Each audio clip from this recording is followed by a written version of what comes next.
everyone. I'm just working on some experiments over here. I can do that in a little bit. Welcome back to our Adventures in Science Laboratory, where we are learning all about the miracles and mysteries of the Bible. Now remember, I have my friends, Dr. Opp and his robot Flask. We share a lab together, and I don't know, there is some crazy stuff happen down there in that lab, so we'll check in with them in a little bit and see what's happening. But I also have another assignment that I got to work on. I have this questionnaire that I need to fill out, and I need to interview someone. Hey, Miss Lori, what are you looking for? Oh, hey, Bob. Yes, that'd be great. My lab robot, Bob. I need to find someone to interview for this questionnaire. Can you interview me? Great idea, Bob. I can interview you. Okay, are you ready? Here's the first question. All right, get ready for this.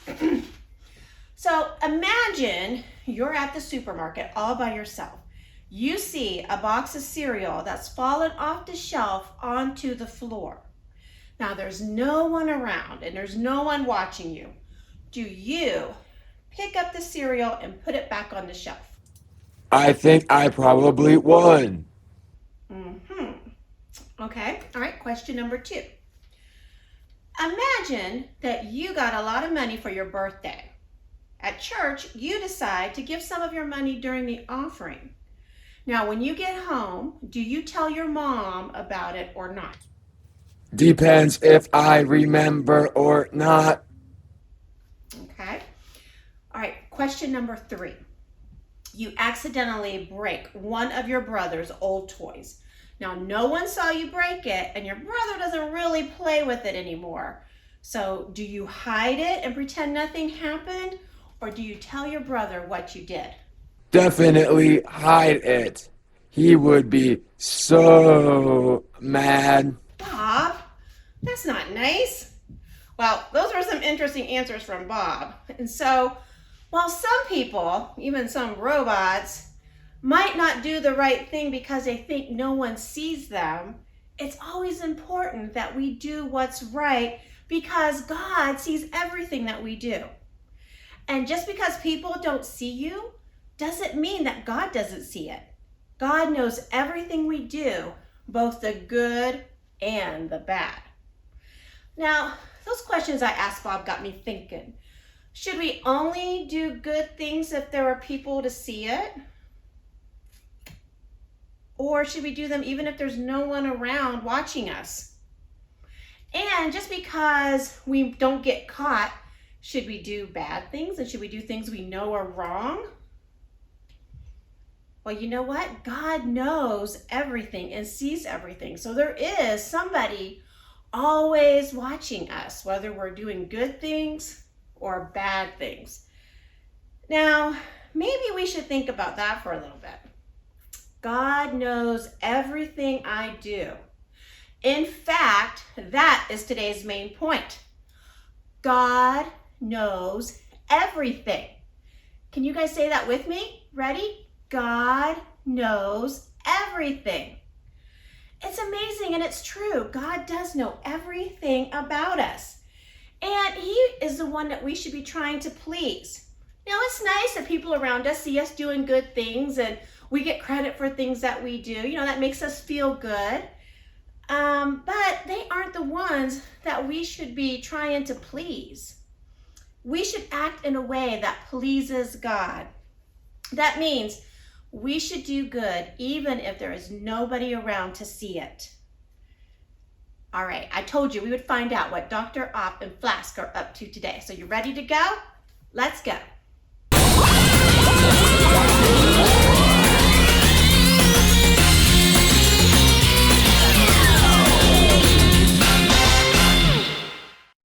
Oh no!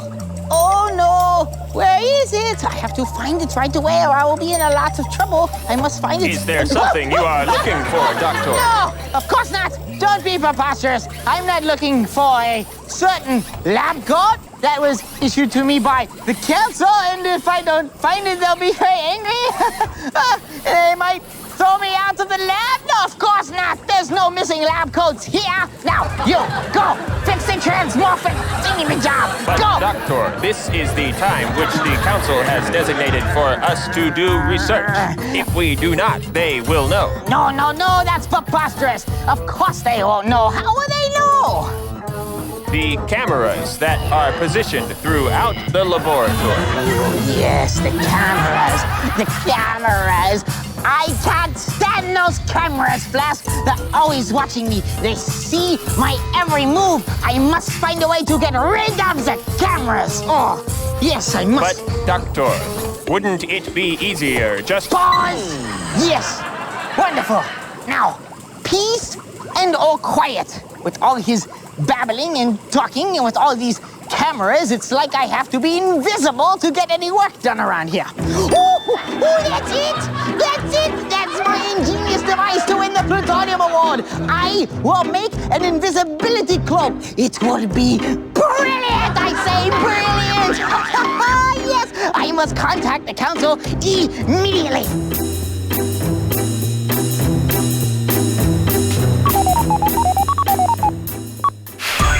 Hi, this is Martha with the Science Research Council. How may I direct your call? Yes, hello, Martha. It is me, Dr. Petrie Oppenheimerstein. Oh, hello, Doctor. I'm gonna let it shine. Dr. Oppenheimerstein, look, you listen to me. You as the council contact me in 4 minutes and 57 seconds. I have an amazing invention to demonstrate for them. Quickly, go, now. I'll be right on there for you. Oh, yes, this is wonderful, yes. Certainly, Flask, you must agree that invisibility is indeed a genius invention. Flask, answer me. Flask, talk now. Oh, yes, of course. Unpause. To do the research that the council has asked us to do. What? What? Never mind, Flask. I must go to the chemical reactionary lab right now. Yes, I must go. But, Doctor, what about the research that we are supposed to do? I've already thought of that. Look, you take this Bible, go sit over there and do the research, or at least act like it, and look convincing. Go, you, now. But, Doctor... Look convincing. And the next time I see you, you won't see me.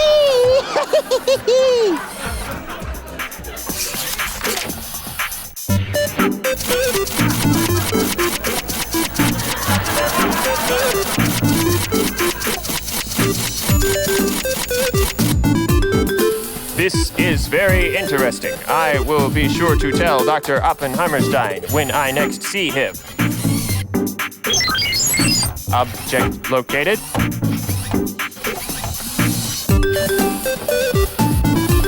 Scanning. This is the lab coat that the doctor was looking for. He will be glad to have it back. I will put it on this chair so that he will be able to find it. This is perfect. I have my invisibility cloak invented, and now I get to have a little fun with Flask. Oh, Flask! Yes, Doctor. I bet you're wondering where my voice is coming from. No, Doctor, but I have done some research and found some very Now interesting... don't be alarmed, Flask. I'm in the laboratory with you. I'm right over here. I know. You see, Flask? I have invented an invisibility cloak, and now no one can see me. No one can see what I do. It's genius, I say. Genius! But, Doctor, you are still visible. Oh, am I now? Yes, Doctor.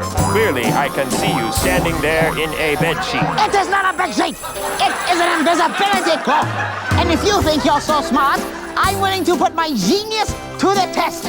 Tell me, what am I doing now? You are spinning. You are sitting. You are jumping. Oh, clearly, I need a few more moments for the chemicals to take effect. I don't have a few more moments. The council will be contacting me at any moment. Oh no, what to do? Oh yes, I know. Flask, turn around. Yes, Doctor. Yes, can you see me now? With my back turned, Doctor, I cannot see you. Yes, I'm a genius! An invisible genius, yes! Dr. Oppenheimerstein, you were scheduled to be researching right now, but I hear that you have an invention to show us. I have created an invisibility cloak. No one can see me. No one knows where I am. No one can see what I am doing. It is genius, I say. Certainly, you agree that an invention of this magnitude is worth a plutonium award. Dr. Oppenheimerstein, you're not invisible. You clearly are standing right there with the sheet over you. Well, it's taking a little longer than I thought for the chemicals to take effect, yes. But if you will clearly turn around, you will see the effect I am going for. No, Doctor, we will not turn around. Your invisibility cloak clearly doesn't work. However, you said earlier that this invention would allow you to do whatever you wanted and no one would know about it. That simply isn't true. Even if you were invisible, God still sees everything you do. Once again, if you had researched like your assistant Flask, you would have discovered that on your own. In the book of Matthew, chapter 10, Jesus was speaking to his disciples. We all know some things: our name, where we live, where we go to school, and who our friends are. Some people know a lot more. Like your parents might know what size your clothes are, how much money it costs to go to a theme park, or how to make a pizza. Some people know a lot about one very specific thing, like a doctor knows about how your body works, or an engineer knows how a plane flies, or an architect knows where to put the walls in a house so it won't fall down. There are even scientists who know lots of things about planets very far from here. But there is no human who knows everything. Only God can know that. Look at the sparrow. A sparrow is a small and common bird. In Jesus' time, sparrows were so common that 2 of them could be bought for 1 copper coin.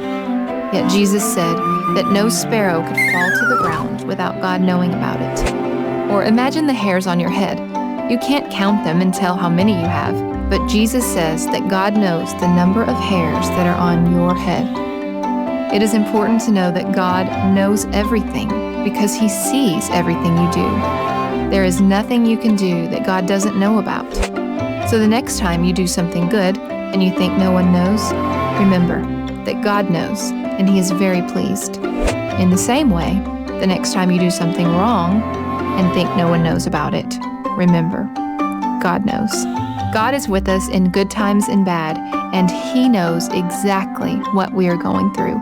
Because God knows everything, we can know that we are never, ever alone.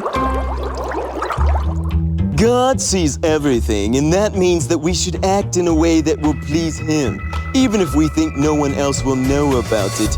Doctor, in the future, if Flask recommends research, you should probably listen. And please take off that ridiculous bed sheet. Oh, yes, of course. I have clearly demonstrated that invisibility is useless because no matter where you are or what you are doing, God sees you. Yes, only a man of my brilliance and genius could come up with... Oh, looky there. It's my lab coat!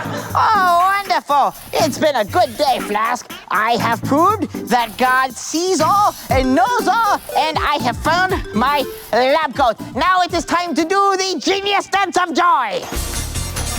I am glad, Doctor, that you have had a good day and found your lab coat. But I should tell you that I already knew that God knows everything we do from my research in the Bible.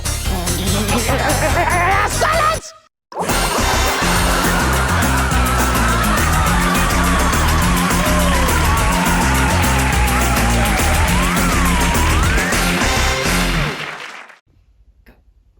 Wow. Did you hear what the Bible story teacher said?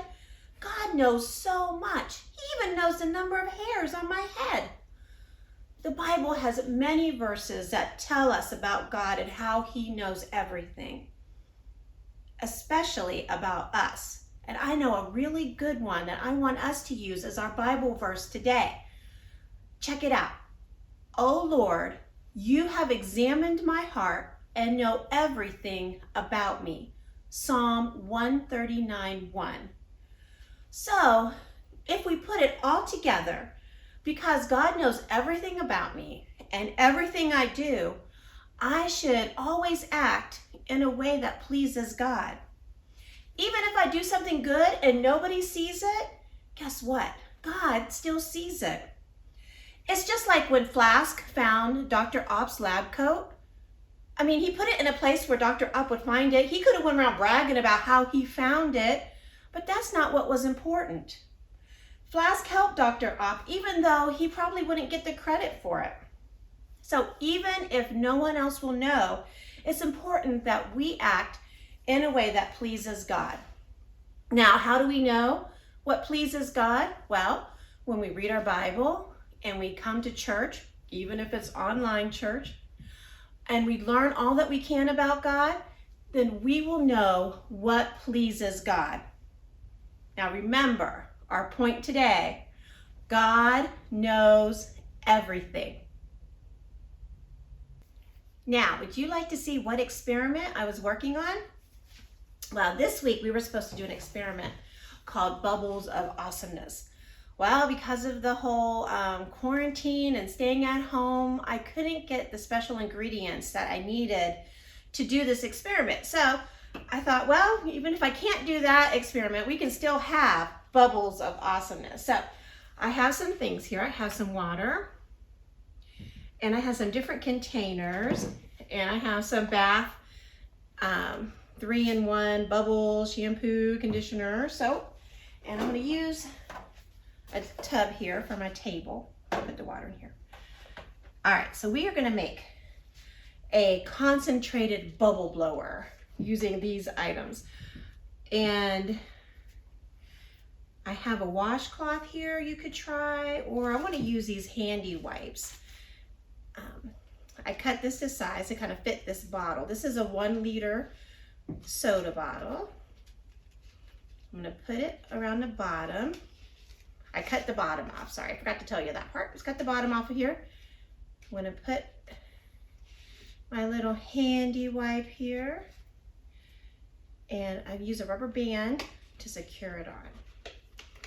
All right. So, bubble blower complete. All right, now we need some bubble solution. So I just have some water, and I'm going to use this kid's soap to hopefully make the bubbles. Doesn't want to come out good. It's kind of empty. Maybe I need to pour it in this way. And I'm using the kids' bubbles because I don't want anybody to have their eyes burning if you were to do this at home. Okay, it's not working. It's not coming up. Let's see if we can get a little bit to come out. It's kind of all at the bottom of my thing, and it's super thick.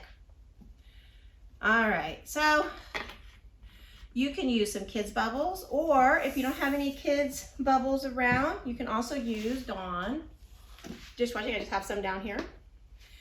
I'm going to use a little bit of Dawn, but if you use Dawn dishwashing soap, make sure you don't get it in your eyes or around your face, because it could, you know, really burn if you get it in there. Okay, so once you get your water and your bubble solution, whatever you're going to use, your bubble bath or your dishwashing soap, you're going to take your bubble blower and you're going to swish it around in there.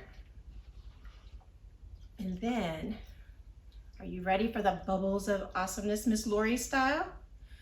Here we go. You're going to blow into the open end. Look at those bubbles. All right.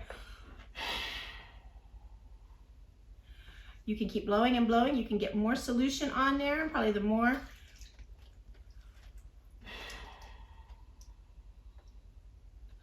Aren't those so cool? You can get all those bubbles on there.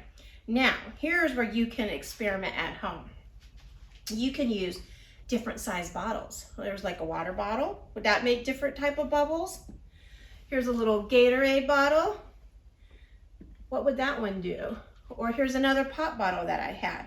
Let's see how this one does with the washcloth. So here's like a regular washcloth, and here's like this was a 24-ounce pop bottle. Let's see, does this one do anything different? A smaller bottle, a different medium, the washcloth. Let's see, what happens with these bubbles? Okay, let's get our bubble blower all wet. All right, you ready? Did it come out any different? They look a little smaller. So keep blowing and blowing. Keep getting them wet. All right, and then you can have bubbles of awesomeness at your house. So this is probably fun to do, maybe in the bathtub or when you can go outside, because I don't want you making a mess in your house. So check with your grown-ups and see if you have these supplies and see if you can try this at home. All right, and I want to hear all about it. All right, now, are you ready to see what our mice are up to today? I wonder who is going to win today's mouse maze. Now, it is time for the mouse maze! Pick the color of the mouse that you want to win! Red, blue, yellow, or green! Ready, set, go!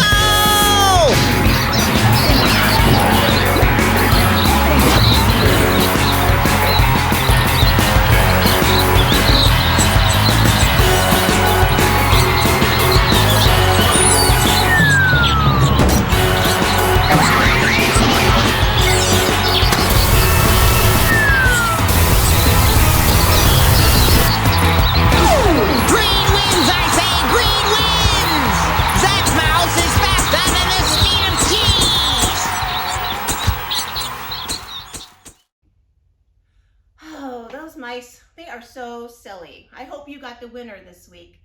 Well, it was fun being in the lab with you guys again this week.